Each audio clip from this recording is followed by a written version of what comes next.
Welcome into the Pewter Plank recap here on Pewter Plank Radio Network.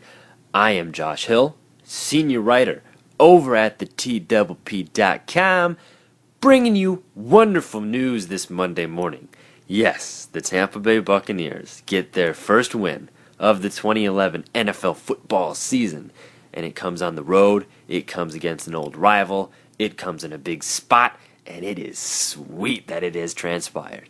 Big day for Josh Freeman in the second half. Big day from LeGarrette Blount, the defense, Preston Parker, which is good because last week wasn't a good week for the Buccaneers or their fans, but this week they deliver big time on the road in the Metrodome against an old NFC Central rival, the Minnesota Football Vikings. Come away with a win against the Purple and Gold, 24-20. And it was in true Josh Freeman comeback kid fashion that he was able to get the Buccaneers their first win of this 2011 NFL season, and it was quite the event for Bucs Nation.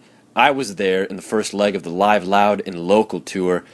It was pretty incredible to see the Bucs fans come out and get that excited in somebody else's house and watch the Bucs walk away with a victory. We will break down the Buccaneers win in just a moment, play by play. But first, a little bit of site news. Don't forget to check out everything on the pewterplank.com that we have. We have the best, most unbiased, most passionate, heartfelt Bucs news out there. Nowhere else will you find stuff that is filled with better news, better analysis, and mixed all together with the best passion for Buccaneers football. You're not going to find that on ESPN. You're not going to find that on Fox Sports, wherever. ThePewterPlank.com is the place. If you're a Bucs fan and you want the Buccaneers in your life 24/7, follow the Pewter Plank on Facebook, Twitter, visit the site daily. We got the midweek game plan, comes out every Wednesday from Dr. Mark McKenna. The best site feature out there. I'm saying it. Call it a bold statement, but I'll call it a correct analysis of what he puts out every Wednesday. It's got everything. I mean, if you're not a Bucs fan, that's fine. It's got fantasy football news in there for you. It's got Mark's own personal predictions in there. It's got the best of the best, and that's what is all over the pewterplank.com, so check it out. You're missing out if you're not part of this family. Now, on to the game itself that took place today in the Metrodome. The Purple and Gold, the Minnesota Vikings, needed a win, but the Buccaneers needed one even more. Both play in very tough divisions. Both used to play in the same division, so it's a very storied rivalry, one that I remember from the NFC Central days. But those are long gone, and the new system is Josh Freeman and Raheem Morris trying out their best stuff against the Vikings, and it did not look good early. I was watching it, and I was thinking about this show and how angry and vicious and full of venom I was going to be, especially at halftime, because Tampa Bay dug themselves a 17-point hole going into the half. And it didn't look like it was going to be a very happy inning if you were on the Buccaneers sideline or if you were wearing their colors in the Metrodome. But that's why you don't count out the power of the comeback, and that's what it was in the Metrodome. Don't call it a comeback. Call it Josh Freeman doing his thing to the Purple and Gold in the fourth quarter. But the first half needs to be addressed because you can't have a beautiful comeback like Tampa Bay had unless you have a terrible first half, which they also had. 17 unanswered points for the Minnesota Vikings leading into halftime, 17-0. It was Adrian Peterson scoring 2 touchdowns in the first half for the Vikings, one with 2 seconds to go in the first quarter, and then another one with 52 seconds to go in the second quarter. And sandwiched in between those 2 touchdowns was a 22-yard field goal by Ryan Longwell. Coming out of the gates in the second half, it was LeGarrette Blount on the Buccaneers' first drive of the second half. 27 yards, he barrels into the corner of the end zone, diving in there. 7 points for Tampa Bay. Took them till the third quarter to get them, but they got them. It was 17-7, and then something very interesting happened, and it should be credited for the reason that Tampa Bay was sparked in the second half and why Minnesota was forced on their heels. Because in the first half, it was the Bucs that were on their heels because Adrian Peterson was doing his thing, the $100 million man, keeping the linebackers and the safeties on their toes. And then Donovan McNabb somehow was able to make connections that he shouldn't have made to his receivers. Toby Gerhart was another guy for the Vikings in the first half that kept Tampa Bay on their heels, but we'll get to him in a minute. Now it was the Vikings' turns to be on their heels because after LeGarrette Blount's touchdown run of 27 yards, an onside kick is called, and it shocked everybody in the stadium, and the Vikings almost had it. And it looked as though it was maybe hit, punched, or it squeezed backwards, and then Tampa Bay was able to fall on it. That drive didn't end in points, however. It ended with a Josh Freeman interception in the end zone. But the overall effect that onside kick had was motivation, and it was much needed on the Tampa Bay Buccaneers side. What that motivation did was it superpowered the defense into being able to contain the Minnesota Vikings offense, in particular Adrian Peterson, who had run wild in the first half. If you look at the halftime statistics, the first half and the second half, they are completely flipped because Minnesota had a huge first half, and I credit this to the onside kick and Raheem Morris showing that not only do we have tricks up our sleeve, but I'm going to go ahead and throw my offense back out there and show them that we are not going to give up. It's 17-7. We can kick an onside kick in the third quarter if we want to. You got to come at us and stop us. That was the mantra of the Buccaneers, and it worked. It worked to build up swagger for the defense, who had a rough first half. They didn't have a terrible first half. It was very, very reminiscent of the Lions game the week before, where they just were out there all the time. They didn't have any time to rest, and that was also maybe why an onside kick was called in some form, to give the defense a little bit of a rest, or a chance to give the defense a little bit of rest because they had been out there so long in the first half. But that onside kick recovery, the drive that followed it, did not end in points for Tampa Bay, but it did not mean that they were out. Take a look at the third quarter box score. There's two forms of scoring. Both of them were by Tampa Bay. Now that's huge, because you take a look at the first half that they had with absolutely no scoring. They go into halftime down by 17 points. To come out in the second half, battle back that hard, especially after the way that the onside kick drive ended with the interception in the end zone, to battle back from that and completely disregard the negativity and the weight that can be put on you by throwing an interception in the end zone and to end a drive that way.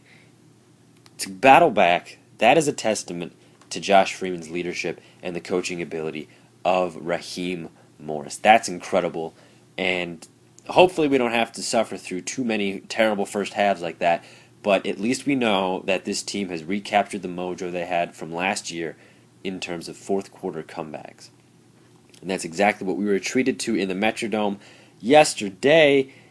Ryan Longwell hit a 29-yard field goal at the 9:41 mark in the fourth quarter, which made it 20-10. And at this point, the Vikings were really struggling.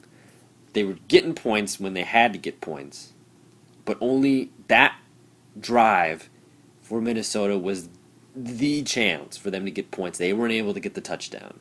Tampa Bay held them out 20-10.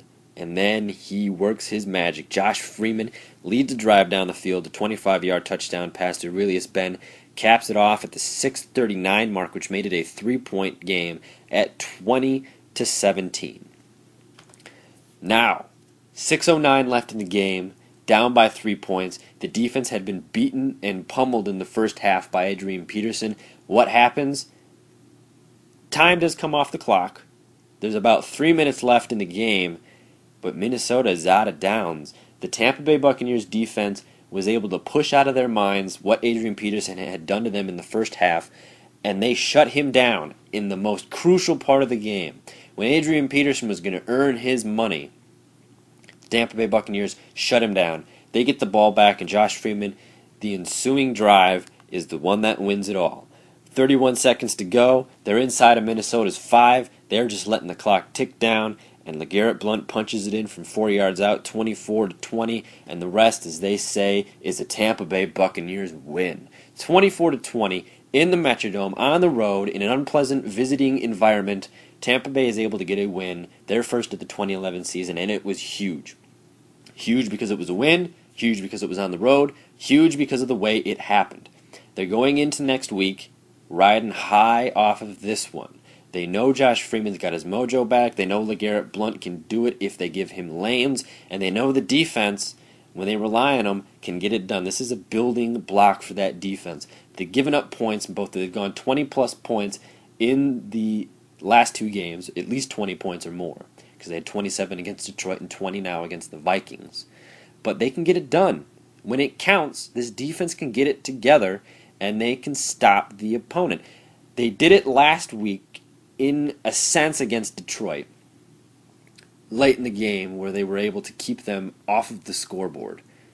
But this week built off of last week, and they were able to keep Minnesota off the scoreboard and in a certain amount of field position, which was huge because Adrian Peterson, at any given time, you look at the replays of the game, anytime he touches the ball, he stutter steps, and it looks like he could go. And there were numerous times where a lesser defense would have been burned by Adrian Peterson.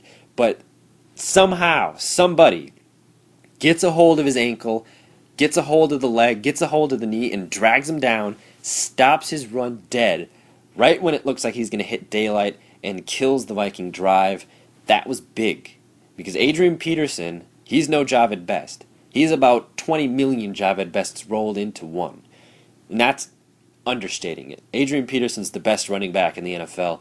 Tampa Bay gave up 120 yards to him, but they shut him down when he needed to get hot, and they needed to stop him. And that means they did what they were supposed to do, and that was excellent to see. LeGarrette Blount able to improve on his performance last week, where he did a whole lot of nothing. This week he does a whole lot of everything. 71 yards, 2 big-time touchdowns, one in the third and 1 game winner in the fourth. Josh Freeman, he gets 243 through the air today. He just gets 1 touchdown, but I'm okay with that. He gets a pick. I'm okay with that as well. But what this game was about in the end was about Josh Freeman's leadership and about him leading the ship, captaining the Bucs to a win in a big-time spot. And that's what he did all last year. And now we are seeing that he is back to that form and then some. And that is huge for the Buccaneers to have that kind of a quality in their quarterback. His 8th fourth quarter comeback in 27 starts.